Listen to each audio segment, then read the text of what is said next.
Sometimes to learn about the present, you gotta step back to the past. And living in the Vail Valley in Colorado, you hear about this 10th Mountain Division, you see these tributes all over, the statues, and I guess I took a lot of it for granted.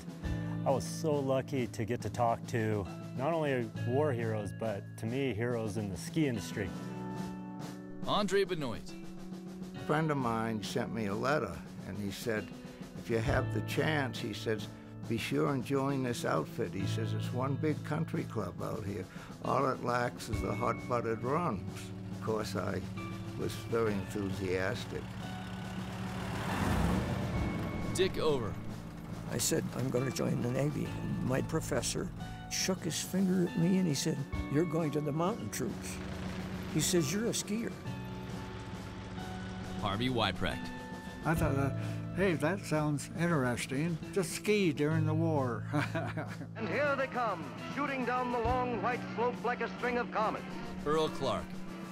5 months before Pearl Harbor, General Marshall, the Chief of Staff of the Army, made the decision to create a 1,000-man experimental mounting unit, knowing that Germany had their Gebirgsjäger, their mountain soldiers, Italy had the Alpini.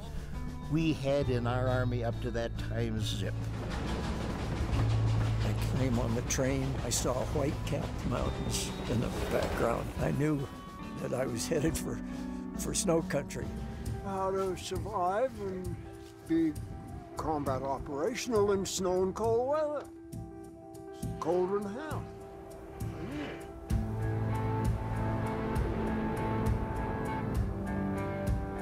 Hugh Evans. The trick that I think we learned is you had to stay cold. And I thought they were going to kill us all off. Sleeping out in temperatures down to 30 below zero without a tent. You wake up in the morning, sometimes you're covered with snow. You just break yourself out. Nuke Eldridge. We were trained by guys who scared the hell out of you know. Listen up, soldier. This may mean your life. Well, God, you hear that all the time. Well, everything meant your life there. If you think of a mountaineer, you think of a character. He could live in a cave and take care of himself. You were with a group of people that had that tendency. We had a fantastic group of characters that bonded. And we skied every chance we could, you know. And there are some days, you know, it was so beautiful, so inviting, we just take off.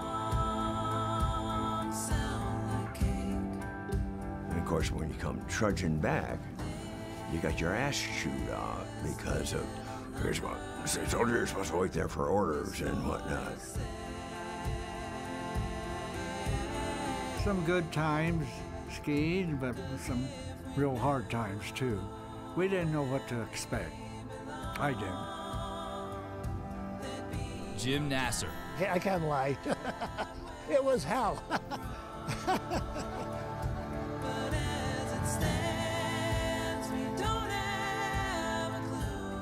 The greatest blessing that came out of the 10th for many of us was the common love of the mountains.